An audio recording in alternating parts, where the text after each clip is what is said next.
আমাদের যে নিরাপত্তা রক্ষী আছে, আমাদের অবস্থান নিয়েছেন, আপনাদের প্রতি অনুরোধ, আপনারা এক হাত চলে বাইরের কারণে পাশে আমাদের নিরাপত্তা রক্ষী, আমাদের এই নিরাপত্তা রক্ষী থেকে অন্তত এক হাত পিছনে আমরা থাকি এবং আইন শৃঙ্খলা রক্ষার দায়িত্বে যারা আছেন তাদেরকে আমরা সহযোগিতা করি। আপনারা মনে রাখবেন, আজকের এই জনসভাটি জনসভা, আপনারা মনে রাখবেন বাংলাদেশ জাতীয়তাবাদী দলের আজকের এই জনসভাটি হচ্ছে প্রথম রাজনৈতিক জনসভা। সুতরাং এই পবিত্র মাটি এবং এই পবিত্র শহরকে যেভাবে বাংলাদেশ জাতীয়তাবাদী দল তার প্রথম জনসভা স্থল হিসাবে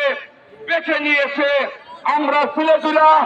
সিলেটের সর্বস্তরের আপামর ছাত্র জনতা সেই সুনাম, সেই ঐতিহ্য, সেই আভিজাত্য, সেই আভিজাত্যের ধারাবাহিকতা আমরা যেন রক্ষা করি।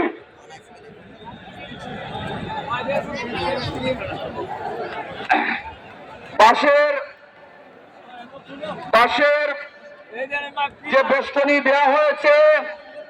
আমরা অনুরোধ করছি, আমরা বারে বারে আপনাদেরকে অনুরোধ করছি